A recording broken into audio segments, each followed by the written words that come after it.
Shalom, shalom. I want to start off by giving all praises, honor, and glory to Yahweh Bashem, Yahweh Shai Bashem, Makakwadash. Double honors to the apostles, the elders, and the men of great millstone, as well as those men who preach and teach the likewise doctrine. I want to say shalom to the Akim and few Akwaf that may be listening. This is your brother Batakala Yehoda from GMS Camp here in Chicago. I'm coming back at you with another video through the spirit and power of Yahweh Bashem, Yahweh Shai. And today, I just want to do a little quick hit, Lord willing, it to be edifying. But I wanted to talk about paying attention and really evaluating. And the reason that I want to talk about paying attention and evaluating is because even for people in the world, this is not just exclusive to individuals that's in the truth. Even for people in the world that's committing wickedness, etc., you know, Yahweh, Yahweh Shai are not wicked. They are not unjust. They are not unbalanced. So what happens when you're doing wickedness? Prior to your destruction, you will be given a warning. And whether you decide to carry on in said wickedness and pay the price and not take heed to the warning is completely up to you. But the warning is always given. Okay. Now we're gonna go to Ezekiel 3 today and just read this quick. And Lord willing, we can wrap it up. I'm on the way to the camp, but I had to get this one in quick. So we're gonna start at Ezekiel 3:17, and it says, "Son of man, I have made thee a watchman unto the house of Israel. Therefore hear the word at my mouth and give them warning from me." Now here he's Ezekiel is being given the command to go out and prophesy and inform Israel of their infractions against the law, and to warn them of what the consequences of that will be if they continue to do so. And of course, in this example, like I said, we've got Ezekiel coming out, and he's actually telling them of the warning. And that is one way that will happen, especially when you're dealing with the men of the Lord, or, if the Lord just really has extreme mercy on you to where he'll really just send somebody to say it straight up like that. But sometimes, the Lord will send you a warning that may not be as overt or as verbal as somebody coming and saying, stop doing that or you're going to perish. It may just be, certain things happen and you have to pay attention. And just like the scripture says that Ezekiel was made a watchman for the house of Israel, you have to conduct yourself in that fashion even in your own life, not just to inform others. Okay, this is verse 18. "When I say unto the wicked, thou shalt surely die, and thou givest him not warning, nor speakest to warn the wicked from his wicked way to save his life, the same wicked man shall die in his iniquity, but his blood will I require at thine hand." Okay, now it goes in even further into explaining that as somebody who's picked up the plow and has professed to be a man of the Lord and has decided to embark in the work, you have an obligation to warn individuals when they're going off, because if you don't warn them when they're going off, that's the same thing as it's worse than you committing the infraction that they're committing, because you're just watching them destroy themselves. And, depending on what they're doing, other people that could be involved with that as well, or other innocent bystanders as well. All of these things are your fault if you don't give the warning and you know better. Okay. Let's continue. But and also this extends to the Most High, and it's gonna go down and say it even more. And the reason why the Most High is placing this burden on Ezekiel and on all the men of the Lord is because this is something that he carries himself. Okay, and he acts through men. So since he has held himself to the standard of being just and not just destroying people without proper warning, and since he's about a real balance and not a false balance, and about being a righteous judge, the warning has to come. Okay, and that's why he's commanding Ezekiel to warn the house of Israel, because that's the way that the Most High carries himself as well. So if you want to be somebody who claims to walk with the Most High, or somebody who's doing the work of the Most High, you have to conduct yourself in the way that he himself conducts himself. Okay, to the best of your ability, of course. But when we're talking about something like giving somebody a warning when they're going off, that's not hard. You know what I'm saying? That's not something that's impossible, as far as, because it's things that the Lord will do. that are impossible. And, you know, it's certain things that we can't be held up to that standard in this flesh. But this is not one of those things, okay?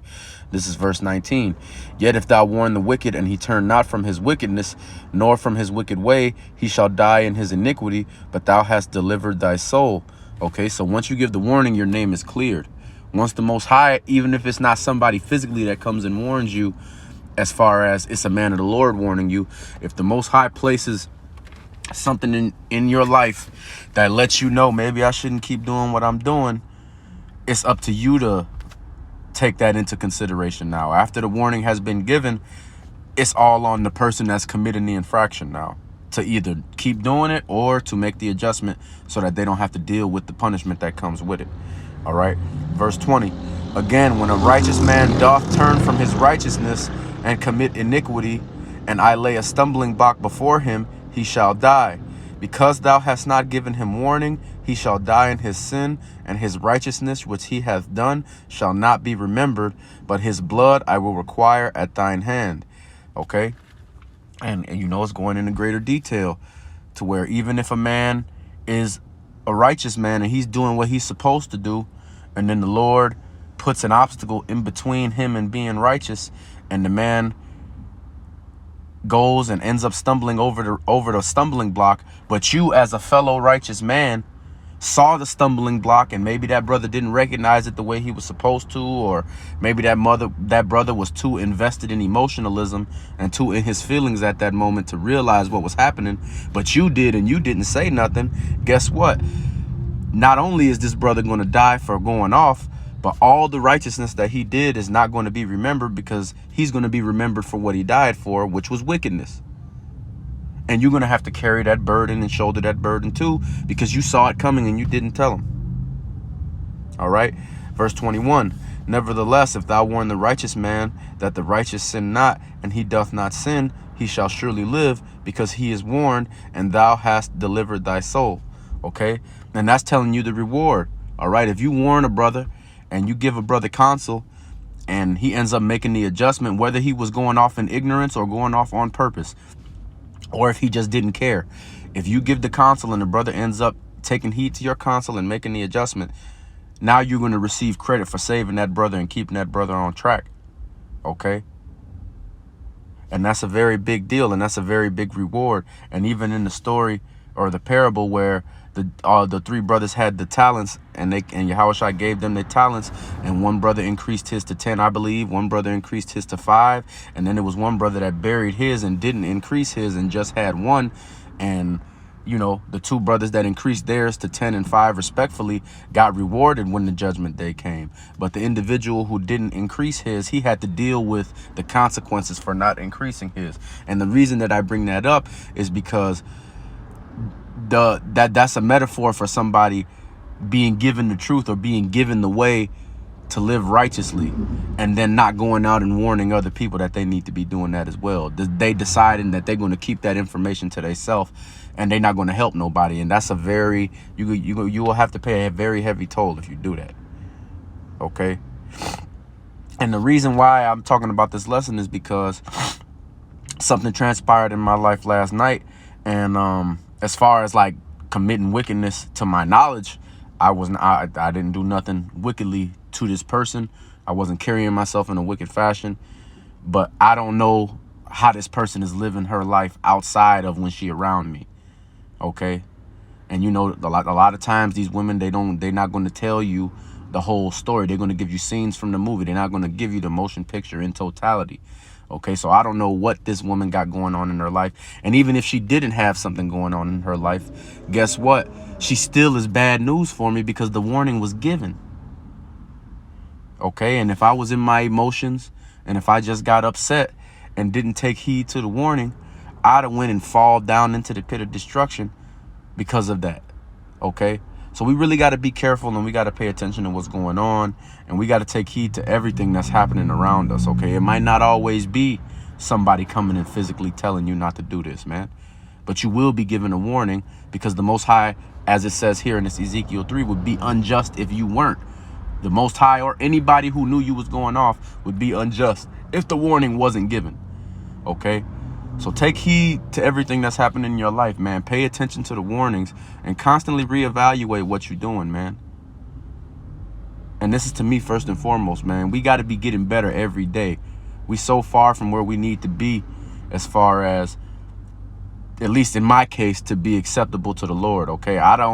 We ain't nowhere near clean, all right? And of course, doing this work and, you know, the blessing of grace and the blessing of mercy are going to play a big factor in whoever gets saved. And you know, the Lord understands that nobody's clean, but the fact that nobody's clean and the fact that that grace and that mercy is required should make you feel some kind of way and should make you want to constantly be reevaluating yourself so that you can at least be as close to acceptable and presentable as possible when that day comes, okay?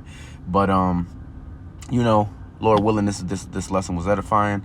I just want to give all praises, honor, and glory to Yahweh Bashem, Yahweh Shai, Bashem Rakak. I want to give double honors to the apostles, the elders, and the men of Great Millstone, as well as those men that preach and teach the likewise doctrine. No compromises, not mixing it to fix it. I want to say shalom to the fellow Akim and few Akwath that may be listening. Kwam Yasharal and Ababa Ball. Until next time, I'll be back at you with another video, Lord willing. Shalom.